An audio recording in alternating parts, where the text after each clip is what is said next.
Hello and welcome back to No Kratom. Today's topic is Red Vein Kratom, which I have two examples right here. Borneo and Bali. Also had others before, but I don't keep the packaging. Red Vein Kratom. What is it? What does it feel like? How is it different? Red Vein Kratom is different because it is fermented for a few days. Green kratom is simply dried, while red kratom is fermented on the last part of that drying process.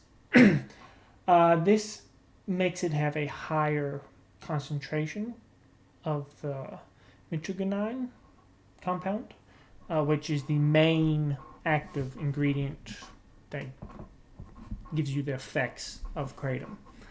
Of course, there are plenty other chemicals in kratom that combine and do various different things, but that is the main one. Red kratom is usually used, it's more relaxing. White kratom, so the story goes, gives you a little bit more energy. Green kratom's kind of in the middle, and red kratom's more sedative. I use red kratom in the day. Don't have any problems, feeling too sleepy or whatever. How different that is, I'm not too sure. But that's what they say, right? So I play it safe, and I normally take it after around 5. Red kratom, outside of that, it's the same as other kratom. There's different regions, and those can be made via mixing different colors. Some of those aren't, really different based on the region, but more on a mixture of red, green, and white. But it varies by company to company.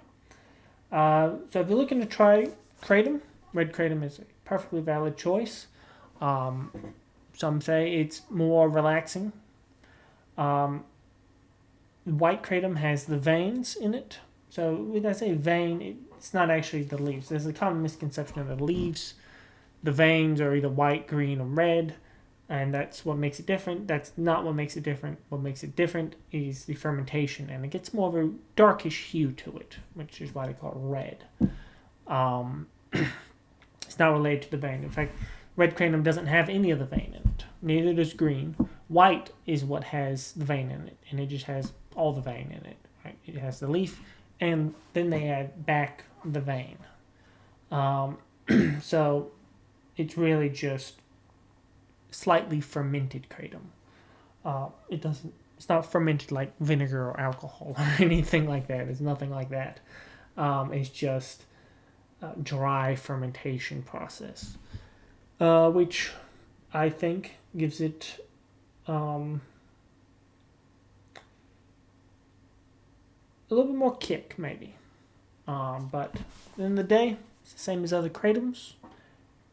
And you may want to switch around. You may take different kratoms at different times. Some people, a green for a couple of days, then a red, then a white. Or that's what some people say helps keep their tolerance low. Possibly, possibly not. I will say that since it does have more of the active ingredient, that can be somewhat addicting. Maybe keeping red less, or knowing that you need less than you do of other kinds, is something to keep in mind, certainly. So instead of taking 3 pills, you take 2. Or instead of taking 9, you take 8. Or, whatever your personal dosage is. I normally stick to 2, 3, maybe 4 pills. They're not that big. They're normal pills size. I can't tell you exactly how much that is, but it's not that much. So that is red kratom. If you're looking for kratom, it's a very good kratom to try. Maybe for your first time, or maybe when we talk about the other ones, you might find one of those more appealing. In any case, this has been No Kratom. And also, remember, follow the link in the description if you want good discount CBD products, which goes great with Kratom.